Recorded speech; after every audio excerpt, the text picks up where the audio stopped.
الحمد للہ وحدہ والصلاة والسلام علی من لا نبی بعدہ رب اشرح لی صدری ویسر لی امری واحلل عقدۃ من لسانی یفقہوا قولی اللہم انفعنا بما علمتنا وعلمنا ما ينفعنا وزدنا علما آمین یا رب العالمین۔ آج ہمیں جس باب کے مطالعے کا آغاز کرنا ہے اس کا عنوان ہے باب تعظیم حرمات المسلمین و بیان حقوقہم والشفقۃ علیہم ورحمتہم۔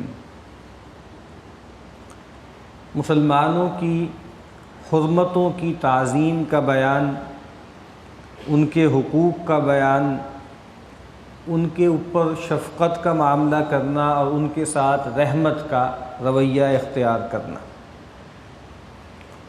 حرمت کا جو لفظ آتا ہے، حرمت کے معنی ہوتے ہیں کسی چیز کو روک دینا، ممنوع کے معنوں میں آتا ہے۔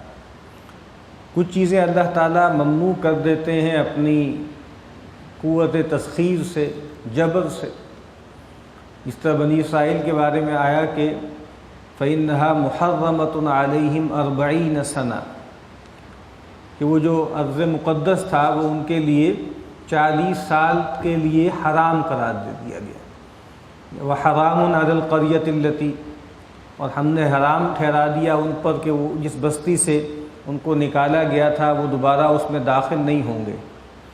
ایک ممانعت وہ ہوتی ہے جس میں انسان کو کوئی اختیار نہیں ہے، وہ تکوینی ممانعت ہے۔ لیکن ایک ممانعت وہ ہے کہ جس میں انسان کو اختیار حاصل ہے، اللہ تعالیٰ نے انسان کو فری ول دی ہے، جس کی بنیاد پر وہ اللہ تعالیٰ کی منع کی ہوئی چیزوں میں بھی ملوث ہو جاتا ہے، اس کے اندر بھی جو ہے وہ اپنا منہ مارنے لگتا ہے۔ تو جس طریقے سے کعبۃ اللہ حرام ہے کہ ظاہری بات ہے کہ اس کی حرمت کو بٹا نہیں لگانا، اس میں شرک نہیں کرنا، اس کی تعظیم میں کمی نہیں آنے دینی، اسی طریقے سے مسلمان کی جان، مال اور آبرو بھی حرام ہے۔ تو یہاں فرمایا گیا کہ مسلمانوں کی جو حرمتیں ہیں، اس حرمت میں سب سے بڑی حرمت اس کی جان کی ہے، پھر اس کی مال کی ہے، پھر اس کی عزت و آبرو کی ہے، اس کا بیان ہے اور ان کے حقوق کا بیان ہے۔ ہمارے ہاں عام طور پہ بہت غلغلہ ہے اس بات کا، حقوق انسانی، ہیومن رائٹس، اس کا بہت تذکرہ ہوتا ہے۔ پہلی بات تو یہ سمجھنے کی ہے کہ جس ہیومن کی جدید دور میں بات ہوتی ہے وہ عبداللہ نہیں ہے، وہ ایک جدید انسان ہے۔ وہ انسان ہے جو 17ویں، 18ویں، 19ویں صدی میں پیدا ہوا اور جو ایک اٹونومس بینگ ہے، جو اپنے آپ کو ایک خود مختار وجود مانتا ہے، جس کا کوئی الہ اس کے نفس کے سوا نہیں ہے۔ اس کے کچھ حقوق ہیں جس کو ہم نے سیکریٹ بنا رکھا ہوا ہے، اور اس میں آپ دیکھتے ہیں کہ سیلف ڈٹرمنیشن کا رائٹ، اس کا مطلب کیا ہوتا ہے کہ ایک انسان اس میں آزاد ہے کہ وہ جس چیز کو چاہے خیر قرار دے دے، جس چیز کو چاہے شر قرار دے دے، جس چیز کو چاہے حق قرار دے دے، جس چیز کو چاہے باطل قرار دے دے، جس چیز کے بارے میں طے کر لے کہ یہ حسن ہے تو وہ اس کے لیے حسن ہو جائے گی، جس کے بارے میں طے کر لے یہ قبح ہے وہ اس کے لیے قبح ہو جائے گی۔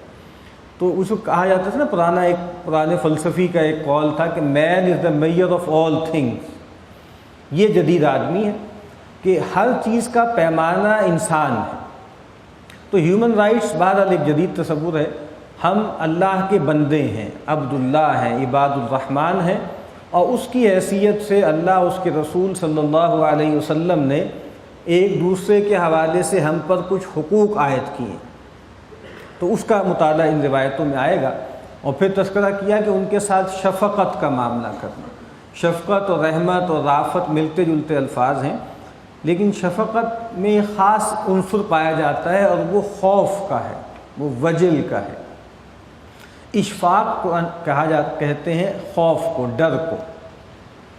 قرآن مجید کہتا ہے کہ وہ لوگ کہ جو جنتی ہیں ان کا معاملہ یہ ہے کہ وہ یہ کہیں گے کہ انا کننا قبل فی اہلنا مشفقین، ہم وہ لوگ تھے کہ جو اپنے گھر والوں میں، اپنے گھروں میں ڈرے رہتے تھے، اندیشہ ناک رہتے تھے۔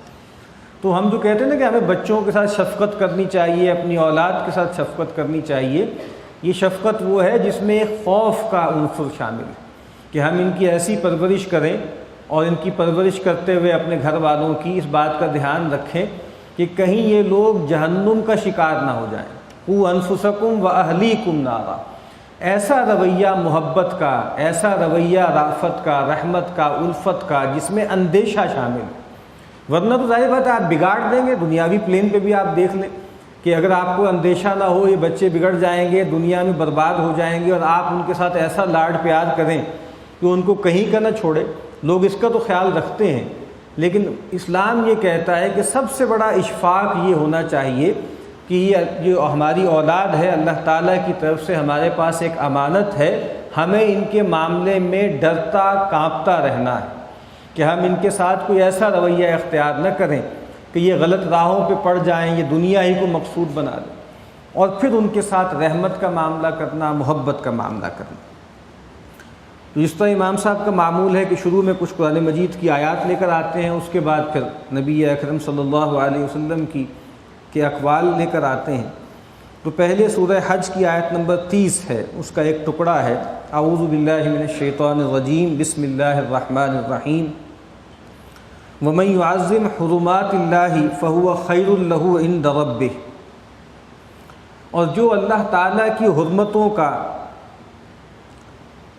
کی تعظیم کرتا ہے تو یہ اس کے لیے بہتر ہے، اس بندے کے لیے بہتر ہے اس کے رب کے ہاں، اس کے رب کے پاس۔ اللہ تعالیٰ کی حرمتیں کیا ہیں؟ جس طرح میں نے کہا ہے نا کہ بظاہر آپ کو لگے گا کہ انتہائی متضاد چیزوں کے لیے حرام کا لفظ استعمال ہوتا ہے، بیت اللہ حرام ہے، اور ہم یہ کہتے ہیں کہ خنزیر بھی حرام ہے۔ اب بظاہر ایسے لگ رہا ہے کہ ایک چیز انتہائی عظمت والی ہے اور ایک چیز میں حقارت کا اور نفرت کا پہلو ہے۔ ایک چیز کامن ہے دونوں میں اور ممانعت ہے کہ خنزیر حرام ہے یا سود حرام ہے، تو مطلب کیا ہے؟ اس میں ملوث نہیں ہونا، اس کو کھانا نہیں، اس کو اختیار نہیں کرنا۔ اور یہاں پر بھی ممانعت کا پہلو ہے کہ اللہ تعالیٰ کے گھر کی حرمت کو بٹا نہیں لگانا، یہاں جا کے شرک نہیں کرنا، یہاں اللہ کے سوا کسی کو پکارنا نہیں ہے، اس کی جو ظاہری تعظیم ہے اس کا بھی خیال رکھنا۔ تو کہا کہ جو اللہ تعالیٰ کی حرمتوں کی تعظیم کرتے ہیں تو یہ بہتر ہے ان کے لیے اللہ کے، اللہ کی حرمتوں میں اللہ کے احکامات بھی ہیں اور وہ چیزیں بھی ہیں جس کو اگلی آیت میں شعائر اللہ کہا ہے، وہ بھی اللہ کی حرمتیں ہیں، ان کا بھی لحاظ کرنا چاہیے۔ سورہ حج ہی کی آیت نمبر 32 ہے، وَمَن يُعَظِّمْ شَعَائِرَ اللَّهِ فَإِنَّهَا مِن تَقْوَى الْقُلُوبِ، اور جو اللہ تعالیٰ کے شعائر کی تعظیم کرتا ہے تو یہ چیز دلوں کے تقوی میں سے ہے۔ اب شعائر اللہ سے کیا مراد ہے؟ شاعر کہتے ہیں معالم کو، ان چیزوں کو کہ جو حسی ہیں۔ ظاہری بات ہے اللہ تعالیٰ کی ذات غیب میں ہے، اللہ تعالیٰ کی ذات کے بارے میں ہم کوئی پرسونیفائڈ تصور نہیں کر سکتے، لیکن اللہ تعالیٰ کی طرف لے جانے والی، اللہ تعالیٰ کا شعور بخشنے والی کچھ حسی چیزیں ہیں جو دنیا میں موجود ہیں۔ کعبۃ اللہ ہے، کیا ہے؟ یہ اللہ کا شعور دیتا ہے۔ قرآن مجید ہے جو ایک فزیکل چیز ہے، یہ اللہ کا شعور دیتی۔ رسول اللہ صلی اللہ علیہ وسلم کی ذات مبارک ہے جو اللہ کا شعور فراہم کرتی۔ اللہ تعالیٰ کو جو ولی ہوتا ہے وہ اللہ کی سب سے بڑی نشانی ہوتا ہے، اس کو دیکھ کے اللہ کے نبی نے فرمایا کہ بہترین شخص تم میں سے وہ ہے کہ جس کا معاملہ یہ ہے کہ اذا رؤوا ذکر اللہ، ایسے لوگ ہوتے ہیں کہ جب وہ ان کو دیکھا جائے تو اللہ تعالیٰ یاد آ جائے، اللہ تعالیٰ کی یاد قائم ہو جائے۔ اسی طریقے سے جو ہدی کے جانور ہوتے ہیں، قربانی کے جانور ہوتے ہیں، اس کو قرآن مجید نے کہا ہے کہ یہ کیا ہے؟ یہ بھی اللہ کا شعور پیدا کرتے ہیں۔ یہ جانور اللہ کے لیے قربان کیا جائے گا تو یہ اللہ کا شعور پیدا کرتا ہے۔ جو مزدلفہ ہے اس کو کہا کہ یہ مشعر حرام ہے، یہ ایک ایسی جگہ ہے جہاں لوگ جمع ہوتے ہیں، اللہ کا ذکر کرتے ہیں، تو یہ اللہ کا شعور پیدا کرنے والی جگہ ہے، وہ ایبوڈ ہے۔ تو یہ تمام چیزیں کیا ہیں؟ جو اللہ کے شعور پیدا کریں اور جو عام طور پر حسی ہوتی ہیں، ان کو کہا گیا ہے کہ یہ اللہ کے شاعر ہیں، اور جو شخص ان شعائر کی تعظیم کرتا ہے تو یہ چیز دلوں کے تقوی میں سے ہے۔ تقوی ظاہری بات ہے ایک مخفی چیز ہے، تقوی دل کے حال کو کہتے ہیں۔ رسول اللہ صلی اللہ علیہ وسلم نے ایک موقع پر اپنے سینہ مبارک کی طرف اشارہ کیا 3 مرتبہ اور فرمایا التقوی ہا ہونا، التقوی ہا ہونا، التقوی ہا ہونا۔ تقوی کو داڑھی میں، ٹوپی میں، پانچے میں، دستار میں نہیں ہوتا، تقویٰ اصل میں دل میں ہوتا ہے۔ دیکھ جائے گا دل تو ایسی چیز ہے جس کو کوئی چیر کے دیکھ نہیں سکتا۔ جب ایک صحابی نے کہا کہ میں نے اس شخص کو جنگ میں جب میں کافر پہ غالب آنے لگا تھا تو اس نے کلمہ پڑھ لیا تھا لیکن میں نے اپنی تلوار نہیں روکی، کہ ظاہری بات ہے جھوٹ موٹ کی بات کر رہا ہے، دل میں ایمان تھوڑی ہے۔ تو آپ نے کہا کہ افلا شققت قلبہ، کیا تم نے اس کا دل چیر کر دیکھ لیا تھا؟ تمہارے پاس کوئی ایسا آلہ تھا، تمہارے پاس کوئی ایسا سکین تھا کہ تم نے دیکھ لیا کہ یہ جھوٹ موٹ کا کلمہ پڑھ رہا ہے، اس کے دل میں ایمان نہیں؟ تو کہا کہ پھر معلوم کیسے ہوگا کہ یہ شخص تقویٰ جو ہے اس کے قلب میں جاگزی ہے یا نہیں ہے؟ تو کہا کہ اس کی علامت یہ ہے کہ جو شخص اللہ تعالیٰ کے شعائر کی تعظیم کرتا ہے تو یہ اس بات کی علامت ہے کہ یہ شخص اللہ تعالیٰ کا تقویٰ رکھتا ہے، اس کے دل میں تقویٰ موجود ہے۔ پھر نبی اکرم صلی اللہ علیہ وسلم کو مخاطب کر کے اللہ تعالیٰ نے فرمایا، سورہ ہجر کی آیت نمبر 88 ہے، وَاخْفِضْ جَنَاحَكَ لِلْمُؤْمِنِينَ، اے نبی صلی اللہ علیہ وسلم آپ اپنے شانوں کو جھکا کر رکھیں رحمت اور تواضع سے اہل ایمان کے لیے، اہل ایمان کے لیے آپ رحمت اور شفقت کا معاملہ کریں۔ اور اس بات کو تو خود قرآن مجید نے فرمایا ہے کہ یہ اللہ تعالیٰ کا بڑا کرم ہے آپ پر، فَبِمَا رَحْمَةٍ مِّنَ اللَّهِ لِنْتَ لَهُمْ، یہ اللہ تعالیٰ کی رحمت کا مظہر ہے جو اللہ نے آپ پر رحمت کی ہے کہ آپ ان کے لیے بہت نرم ہیں اور بہت رحیم ہیں، بہت شفیق ہیں۔ وَلَوْ كُنْتَ فَظًّا غَلِيظَ الْقَلْبِ لَانفَضُّوا مِنْ حَوْلِكَ، اگر خدا نخواستہ آپ جو ہیں زبان کے تند ہوتے اور دل کے سخت ہوتے تو یہ بھیڑ آپ کے گرد سے چھٹ جاتی۔ تو کسی آدمی کے اندر رحمت کا ہونا، شفقت کا ہونا، رافت کا ہونا، یہ اللہ کی رحمت ہی کا مظہر۔ اس طرح رسول اللہ صلی اللہ علیہ وسلم نے فرمایا کہ اللہ تعالیٰ نے اپنی رحمت کے 100 حصے کیے، اس میں سے ایک حصہ جو ہے وہ مخلوقات میں تقسیم کر دیا۔ تمام مخلوقات، یہاں تک کہ تمام جو حیوانات ہیں وہ جو اپنے ایک دوسرے کے ساتھ جو معاملہ کرتے ہیں، ایک جو ہے وہ گائے اپنے بچے کے ساتھ جو کرتی ہے اور ایک چڑیا جو ہے اپنے چھوٹے بچے کے ساتھ جو کرتی ہے رحمت کا معاملہ، وہ فرمایا کہ اللہ کی رحمت کے 100ویں حصے کا پرتو ہے، اور باقی جو 99 حصے ہیں وہ اللہ تعالیٰ نے قیامت میں اپنے بندوں کے لیے اٹھا رکھے ہوئے ہیں۔ تو اللہ تعالیٰ کی رحمت کا مظہر ہے کسی آدمی کے دل میں رحمت ہو، شفقت ہو، مودت ہو، ترحم ہو۔ تو نبی اکرم صلی اللہ علیہ وسلم کو فرمایا جا رہا ہے کہ آپ اہل ایمان کے لیے اپنے شانے جھکا کر رکھیے۔ پھر سورہ مائدہ کی آیت نمبر 32 ہے جس میں حرمتوں کا بیان ہے۔ اس باب کا آغاز ہوا تھا تعظیم حرمات المسلمین، تو جان کی حرمت سب سے بڑی حرمت ہے۔ یہ آیت ہے کہ من قتل نفسا بغیر نفس، جس نے کسی جان کو قتل کیا بغیر قصاص کے، اگر تو کسی کوئی جان لی گئی ہے، جان کے بدلے جان لی گئی ہے تب تو ٹھیک ہے، یہ قتل حق ہے۔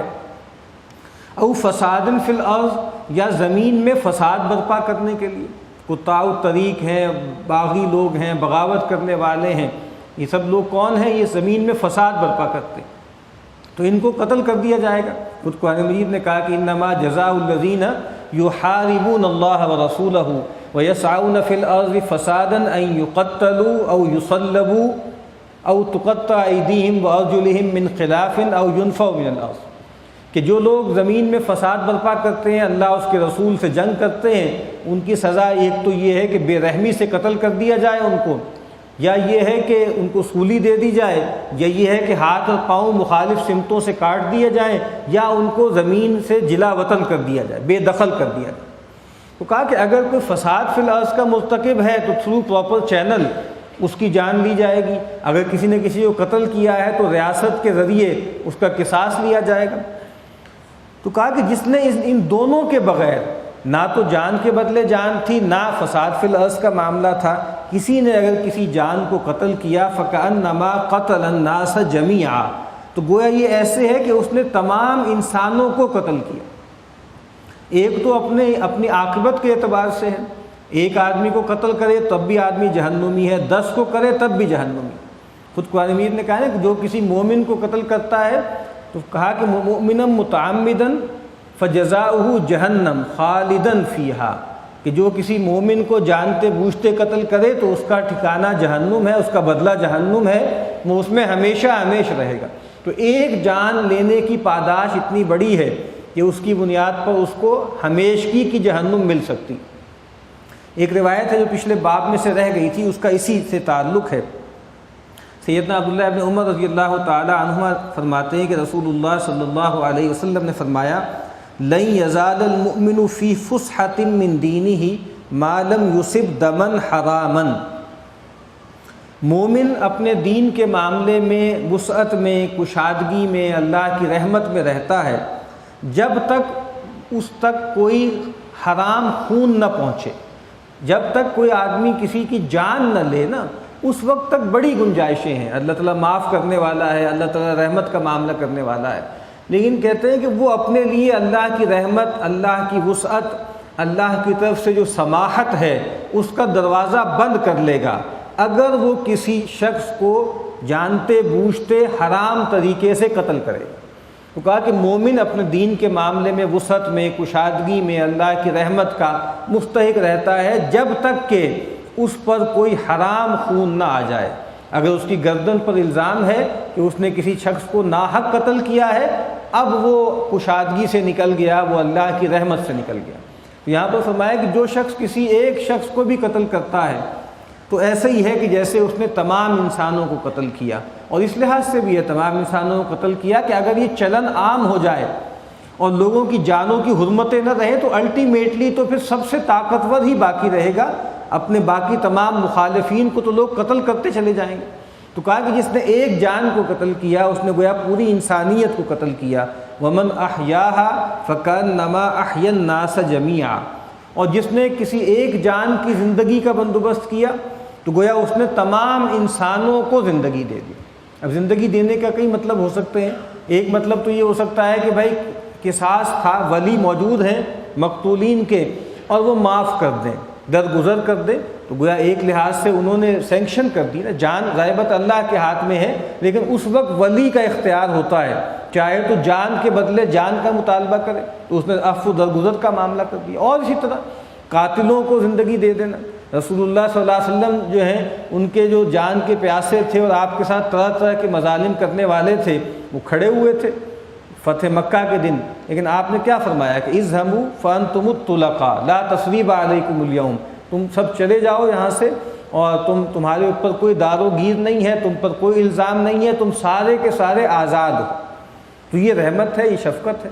اور اسی طریقے سے عام طور پہ جو ہے سبب کرنا کسی کی جان بچانے کا، اس کے لیے دوائی دارو کا بندوبست کرنا، اس کے لیے خون کا بندوبست کرنا، ایسے سماج کی تشکیل کی کوشش کرنا کہ جہاں پہ قتل و غارت گری ناممکن ہو جائے، یہ تمام چیزیں کیا ہیں؟ یہ گویا انسانوں کو زندہ کرنے کی سبیل ہے۔ تو کہا کہ جس نے ایک انسان کو زندہ کیا یا زندہ کرنے کی سبیل کی، فَكَأَنَّمَا أَحْيَا النَّاسَ جَمِيعًا، تو گویا اس نے تمام انسانیت کے لیے زندگی کا سامان کیا۔ تو آج جو ہم نے ابھی تک قرآن مجید کی آیات پڑھی ہیں اس سے یہ بات واضح ہو جاتی ہے کہ اللہ تعالیٰ کی حرمتوں کو بٹا لگانا یہ ناجائز ہے۔ جو شخص اللہ کی حرمتوں، اللہ کے شاعر کی تعظیم کرتا ہے تو یہ عمل اس کے لیے بہتر ہے اور یہ دلوں کے تقویٰ میں سے ہے۔ اور پھر نبی اکرم صلی اللہ علیہ وسلم کو فرمایا گیا کہ اے نبی آپ بھی اہل ایمان کے لیے رحمت و شفقت کا معاملہ کریں۔ اور پھر آخر میں جو ہم نے آیت پڑھی ہے اس میں یہ بات واضح ہو گئی کہ ایک انسان کو ناحق قتل